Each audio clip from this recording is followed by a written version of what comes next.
What was the question? Can we repent for what we have not prayed? Okay, so now he's saying about prayer that was missed.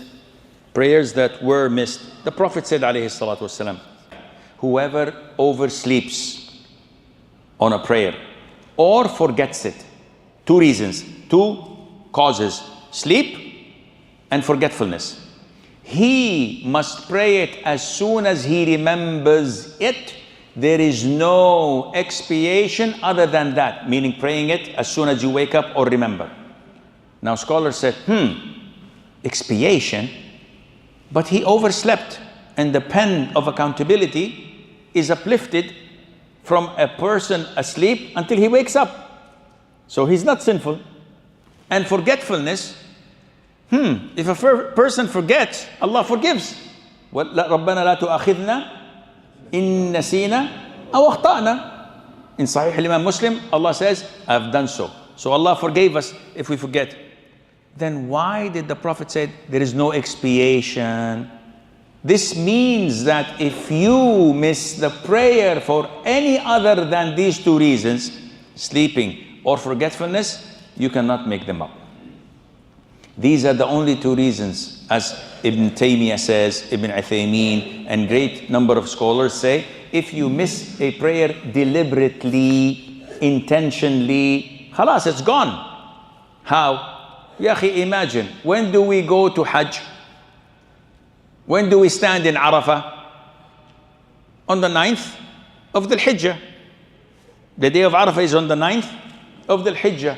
If I come wearing my ihram to perform Hajj, and in the airport they say your visa is not valid, you have to come, and they detain me for 4 days. On the 13th of the Hijjah, they set me free. I'm in my ihram, I go to Arafah. Where am I going? To Arafah. I stand in Arafah alone. The police comes in. You crazy?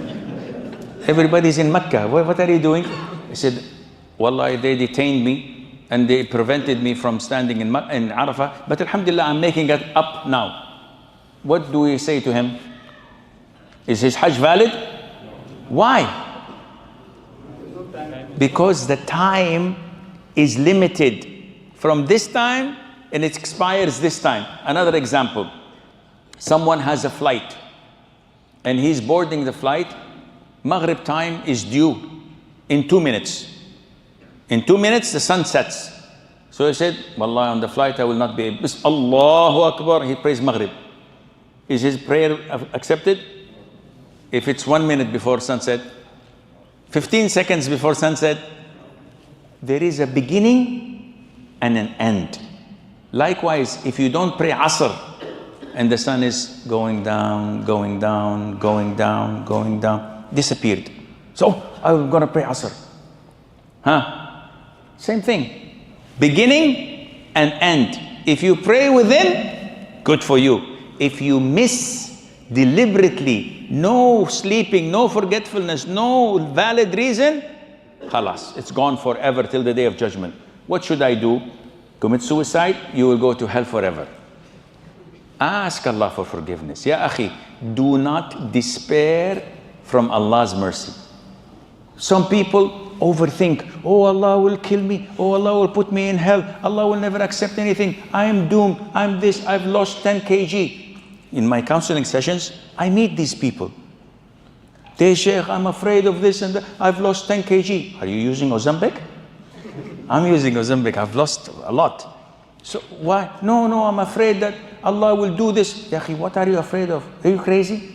What are Allah's beautiful names? Ar-Rahman, Ar-Rahim, Al-Ghafoor, Al-Ghaffar, Al-Tawwab, Al-Kareem, Al-Latif. All these beautiful names of forgiveness, of repentance, of compassion. All of this you forget and you just remember that Allah will throw me in hell. This is negative thinking, which is far worse than your original sin. Thinking bad of Allah like this is much worse than drinking alcohol and drinking haram stuff, because you're thinking bad of Allah. فَمَا ظَنُّكُمْ بِرَبِّ الْعَالَمِينَ. What do you think of Allah Azza wa Jal, the Lord of the world?